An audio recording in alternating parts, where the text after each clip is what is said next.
अब decimal to binary है, जिस तरह मैंने पहली वीडियो के अंदर आपको बताया था कि हम कैसे कन्वर्ट करते हैं। अब उसी की एग्जांपल लेते हैं 10।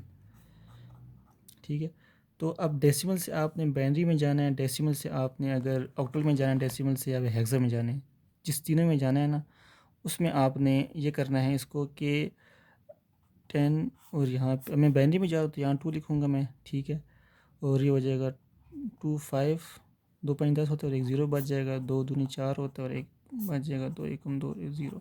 तो आपने इसको ना नीचे से शुरू करना है। ठीक है, ये हो जाएगा 1 0 1 0, ये आपका कन्वर्ट हो गया बाइनरी के अंदर। ठीक है, मतलब कि बाइनरी का मतलब ये अगर हो सकता है आपके पास यहाँ पे ना पॉसिबल है आपके पास 3 बन रहा हो, लेकिन फिर आपका गलत हो जाएगा क्योंकि बाइनरी में तो 3 आता ही नहीं है, 0 और 1 आते हैं। अगला देख लेते हैं डेसिमल टू ऑक्टल।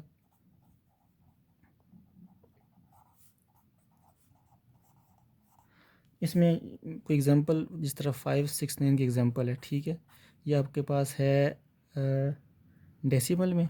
ठीक है, अब आपने जाना है ऑक्टल में। अब ऑक्टल में ना आपके पास 0 टू 7 में कोई नंबर होगा, 7 से अगर ऊपर चला गया, मतलब अगर आपने इसको सॉल्व किया 7 से ऊपर कोई आ गया वो भी ऑक्टल में, तो वो आपका मतलब कि आपने जो पेयर बनाए वो या जो आपने जो डिवाइड किया वो गलत डिवाइड किए। तो 5 6 9 को डिवाइड कर लेते हैं, आपके पास 8। ठीक है, तो ये 71 और 1 आ जाएगा। ठीक है, मतलब इसको आप डिवाइड करेंगे कैलकुलेटर से, 8 से करेंगे तो आपके पास आ जाएगा 8 और यहाँ 7 बच जाएगा। ठीक है जी, आप फिर 8 से करें तो 1 और यहाँ पे 0 बच जाएगा, तो ये आपके पास आ जाएगा 1071। अब देखें यहाँ पे कोई भी एक जो है वो 8 में 7 से ज़्यादा नहीं आ रहा, तो उसका मतलब है आपका ये क्वेश्चन ठीक है, 1071। ठीक है जी। डेसिमल टू हेक्सा है, तो हेक्सा में जिस तरह मैंने आपको बताया कि डेसिमल से किसी भी नंबर सिस्टम में आप जा रहे हों तो उसी नंबर से आपने डिवाइड करना है। अब लेट्स सपोज एग्जांपल ले लेते हैं 117, ये है आपके पास डेसिमल में, आपने जाना है हेक्सा में।